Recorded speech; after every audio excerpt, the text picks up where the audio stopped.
Steam stabiliser के अंदर एक पावर दुश्मन होता है जो कि हमारा प्रेशर गेज और टेम्परेचर सेंसर। दोस्तों, जब भी हम बोब्रेक साइकिल चलाते हैं तो हम चैम्बर में बोब्रेक किट को ड्रेन पॉइंट के ऊपर बोब्रेक स्टैंड में प्लेस करते हैं और हम साइकिल को तुरंत, जब भी साइकिल कंप्लीट होती है, हमारे पीएलसी और प्रिंटर पे साइकिल कंप्लीट सक्सेसफुल का मैसेज शो होता है। तो क्या हम इसको बोब्रेक साइकिल को सक्सेसफुल कंप्लीट हुआ मान सकते हैं या हमको कुछ और भी देखना? दोस्तों, बोब्रेक के केस में हमको पीएलसी के प्रिंटआउट को देख के ये निष्कर्ष नहीं निकाल सकते कि बोब्रेक साइकिल पास हो गई है जब तक कि हम बोब्रेक किट को ओपन करके ना देख लें। दोस्तों, बोब्रेक साइकिल में हम लोग किट के अंदर और पोरस स्लॉट के अंदर हम एयर रिमूवल और हीट पेनिट्रेशन चेक करते हैं कि प्रॉपर हुआ है या नहीं। यदि हमारा बोब्रेक किट में यूनिफॉर्म कलर चेंज हुआ तो साइकिल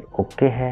यदि किसी वजह से हमारे बोब्रेक टेस्ट किट में यूनिफॉर्म कलर चेंज नहीं हुआ, साइकिल हमारा फेल है। चाहे हमारे पीएलसी प्रिंटआउट में साइकिल सक्सेसफुल कंप्लीट का प्रिंट हो, मैसेज हो, उसको हम लोग नहीं मान सकते जब तक कि हमारा uniform colour change Bowie Dick test kit के अंदर नहीं है। दोस्तों, आज हम एक डिस्कस करने वाले हैं स्टीम स्टेबलाइजर के अंदर एक पावर दुश्मन होता है जो कि हमारा प्रेशर गेज और टेम्परेचर सेंसर को आइडेंटिफाई नहीं कर सकते हैं। इसीलिए उस दुश्मन को जानने के लिए वो चैम्बर के अंदर अवेलेबल है या नहीं, हमको बोब्रेक टेस्ट लगाना ही पड़ता है। वो दुश्मन क्या होता है? वो दुश्मन है एयर का पॉकेट। दोस्तों, जैसे कि हमने कोई पोरस जैसे गारमेंट लोड हुआ, उसको डालते हैं तो इनिशियल पल्सेशन में हमको वो एयर पॉकेट रिमूव होना चाहिए।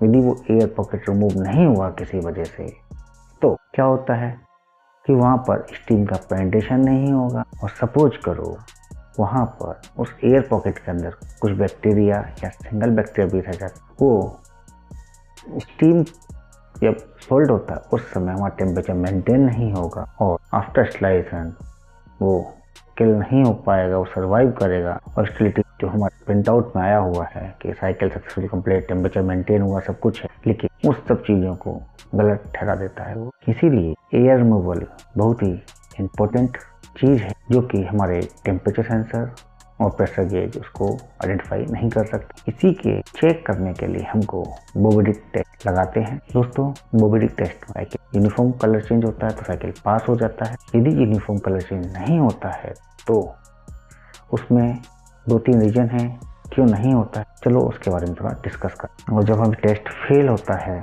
तो क्या होता है? जब भी हम किसी प्रोडक्ट का किसी चीज़ का स्टेबलाइजेशन करना होता है तो स्टीम को हर लेयर जाना, अंदर तक जाना जरूरी है। किसी वजह से यदि कुछ पर्टिकुलर पार्ट स्टीम नहीं पहुंच पाई तो वहाँ एयर पॉकेट जनरेट हो जाएगा और एयर पॉकेट के अंदर कोई बैक्टीरिया रहेगा तो वो ड्यूरिंग स्टेबलाइजेशन किल नहीं होगा, जो कि हमारे टेम्परेचर सेंसर और प्रेशर गेज भी आइडेंटिफाई नहीं कर पाएंगे। उस पर्टिकुलर लोकेशन पे हमारा आइडेंटिफाई नहीं कर पाएंगे। स्टेबलाइजेशन टेम्परेचर 121.5 डिग्री सेंटीग्रेड से 124, तो चैम्बर में लोकेशन पे दिखाएगा लेकिन वहाँ तक नहीं पहुँचा, वो मालूम नहीं पड़ पाएगा। तो ये सब चीज़ चेक करने के लिए हमको बोब्रेक टेस्ट लगाना जरूरी रहता है जो कि कंफर्म करता है कि चैम्बर से प्रॉपर एयर रिमूवल हो रहा है और स्टीम का पेनिट्रेशन हो रहा है। आइडियली बोब्रेक टेस्ट किट आती है, उसमें नंबर ऑफ पोरस लेयर होती है, उसके अंदर में बीच में बोब्रेक पेपर रखा जाता है जो कि काफ़ी मुश्किल होता है कि उसमें से एयर निकलता है। काफ़ी लेयर होती है, उसमें स्टीम का पेनिट्रेशन इतना ईजी नहीं होता है। इसमें एक प्रकार का इंक होता है जो कि मॉइस्चर के कांटेक्ट में आने से कलर चेंज होता है। यदि कलर चेंज यूनिफॉर्म हो रहा है यानी कि डीपेस्ट लेयर में भी टेम्परेचर हमारा उतना मेंटेन हो रहा है और हम कह सकते हैं कि हमारा ऑटोक्लेव कैपेबल है कि पोरस लोड को भी इजीली एक्सट्रैक्ट कर सकता है। सपोज करो किसी वजह से हमारा बोब्रेक टेस्ट फेल हो जाता है तो उसके क्या क्या रीजंस हो सकते हैं। बोब्रेक टेस्ट करना एक ऑप्शन नहीं, एक रेगुलेटरी रिक्वायरमेंट, इसको परफॉर्म करना। ANSI को दैट इज यूएसएफडीए गाइडलाइन है। इसको स्टरलाइजेशन का बाइबल माना जाता है। इसमें रिकमेंडेशन किया है कि बोबडिक टेस्ट हमको डेली करना चाहिए बिफोर कोई भी लोड लेने से पहले। अकॉर्डिंग टू EN 285 जो कि यूरोपियन गाइडलाइन है, उसके अकॉर्डिंग ये टेस्ट स्टैंडर्ड क्राइटेरिया को, ये स्टैंडर्ड टेस्ट की परफॉर्मेंस क्राइटेरिया को तय करता है कि चेंबर में प्रॉपर एयर निकला है कि नहीं। यदि एयर प्रॉपर नहीं निकला है तो तुरंत पकड़ सकता है।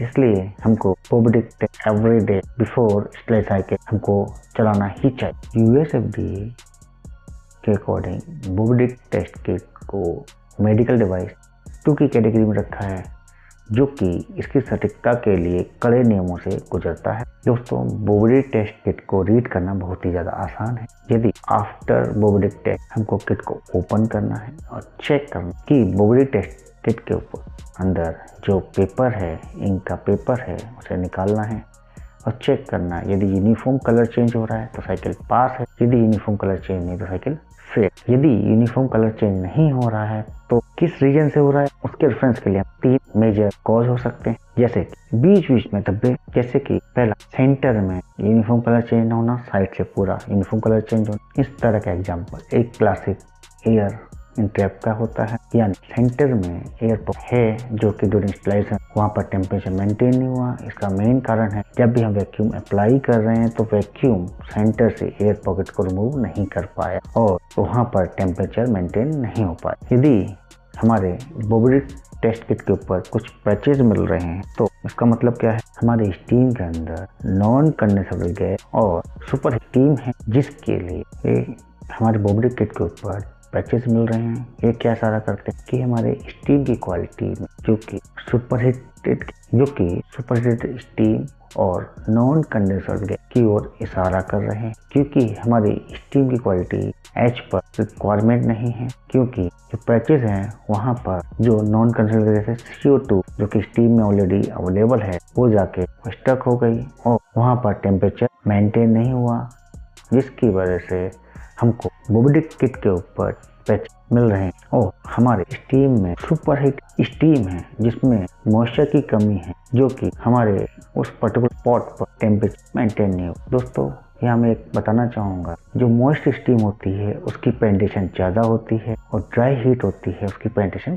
कम होती है। इसलिए हम ऑटोक्लेव में सुपरहीट टेस्ट भी करके देखते हैं, जिसमें इसलिए हम स्टीम क्वालिटी टेस्ट में सुपरहीट टेस्ट, ड्राइनेस टेस्ट और नॉन कंडेंसेबल गैस टेस्ट भी करते हैं। ये सब चीज़ें हम अगले वीडियो में डिटेल में डिस्कस करेंगे। ये मेटेलिक साइन क्यों आता है, हमारी स्टीम के अंदर वेट स्टीम ज़्यादा होती है और जो कि पेपर पे जाके स्टक हो जाती है और वहाँ कलर चेंज नहीं होता है, क्योंकि वहाँ हमारा टेम्परेचर मेंटेन नहीं हो। इसीलिए हमारे ऑटोक्लेव के अंदर स्टीम क्वालिटी करते रहना चाहिए। जब भी हम वैलिडेशन करें तो देखना चाहिए कि हमारी स्टीम क्वालिटी प्रॉपर है।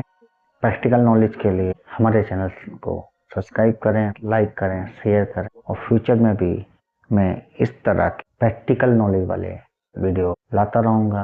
Thank you.